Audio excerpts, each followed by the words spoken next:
Hello नमस्ते good morning हजुरहरूलाई। हेर्नुहोस् है, अङ्कलले चाहिँ यहाँ के देखाइरहनु भएको छ। यो च्याउको नाम चाहिँ के हो? यसको नाम चाहिँ दुधे च्याउ अरे हो।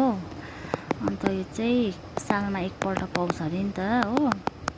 मिठो हुन्छ अरे खाँदाखेरि चाहिँ यो च्याउ। तर हुन त मैले कहिले खाएको पनि छुइनँ, देखेको पनि थिइनँ हो। फर्स्ट टाइम हो देखेको। यहाँ चाहिँ आन्टी र अङ्कलबाट चाहिँ च्याउ खेलाउनु हुँदो रहेछ।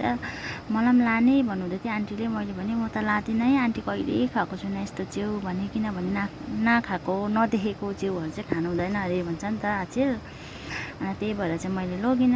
हेर्नुहोस् है, यत्रो यत्रो च्याउ चाहिँ मैले कहिले देखेको थिइनँ है। लाइफमा चाहिँ फर्स्ट टाइम हो देखेको। आन्टीले पनि खेलाउनु हुँदैछ, अङ्कलले पनि खेलाउनु हुँदैछ हो। अन्त नानी पनि खुसी हुँदै खेलाउँदैछ है, च्याउ च्याउ भन्दै हो। यस्तो च्याउ चाहिँ मैले साँच्ची भनेको साथीहरू कहिले पनि देखेको थिइनँ है। हेर्नुहोस् है, यो च्याउ चाहिँ खाने नै रहेछ नि त, तर मैले चाहिँ कहिले देखेको थिइनँ। हेर्नुहोस् है साथीहरू, च्याउ यत्रो यत्रो हुँदो रहेछ।